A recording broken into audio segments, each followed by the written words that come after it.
Are you feeling overwhelmed with social media? Don't worry, I can help.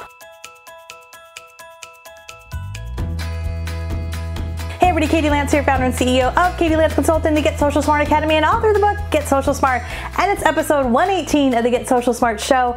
And I want to share with you 3 easy tips on how to fight the social media overwhelm. Serenity now! Serenity now! Now, when it comes to social media, I get it. I think one of the biggest things agents and brokers tell me all the time is that they are ridiculously overwhelmed when it comes to social media because things change all the time, and as soon as we figure out one thing, yeah, it's changed. And it also can feel like it takes a lot of time. So these are 3 quick and simple tips that will hopefully help you fight the social media overwhelm. Tip number 1, focus 5. Focus 5. One of the things I do each and every day is focus on connecting with at least 5 people on social media.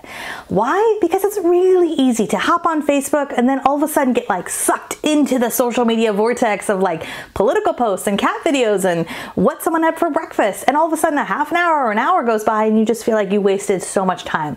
So each and every morning as I'm drinking my cup of coffee, I always scroll through Facebook or Instagram or both and see who are the 5 people I can connect with each and every day.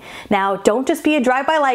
Don't just jump on and like 5 things and then hop off, but take the time to like, comment, and engage with people. It's a small thing that makes a big difference because at the end of the day, relationships are built with small, tiny interactions over the course of time, and that's what it's all about, right? Relationships are everything. Tip number 2, time block.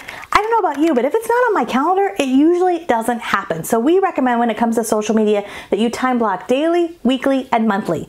On a daily basis, set aside 10 or 15 minutes each and every day where you can focus 5 and also check your notifications and engage with people. On a weekly basis, set aside 30 minutes or so. And this is a great opportunity for you to think about the week ahead. Schedule the next 3, 4, maybe even 5 days worth of content.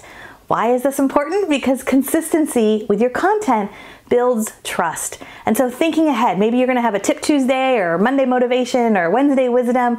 Thinking ahead makes a big difference. And by the way, this doesn't mean set it and forget it. This doesn't mean automate everything, but time blocking weekly helps in a big, big way. The last part with time blocking is to time block on a monthly basis. We do this every month. I usually set aside around about an hour or 2 to batch create my content, which I'm doing right now, because let's face it, if I'm going to sit down, do my hair and makeup and record one video, I might as well record 4 or 5. All right, Mr. DeMille, I'm ready for my close-up.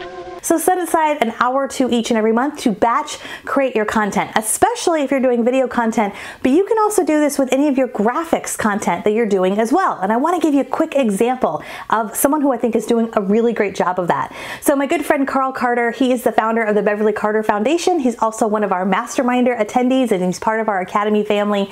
And one of the things he does on his business page is he posts safety tips each and every week. So he has used a tool called Canva. A lot of you have used Canva. We talk a lot about Canva on our videos here, and he's been able to create a simple template for safety tips, and then he's able to go in and batch create a lot of content. He's probably created a library of at least a dozen or so great safety tips. He can post 1 per week. He can then repurpose some of that and repost it over the course of time. So big shout out to Carl and what they're doing with the Beverly Carter Foundation, which I just think is so amazing. And what I think is also awesome that he's doing from a social media perspective is just, again, really being consistent and batching your content, because that's the name of the game. Being consistent is a big way to fight the overwhelm. I'd love to hear from you. What is one of the biggest things that you're struggling with when it comes to social media? Post those in the comments below. As always, if you're watching over on YouTube, hit that subscribe button and the bell button, because then you'll get a notification when we have new videos that come out each and every week. And for more tips, tools, and resources, please visit us over at katielance.com.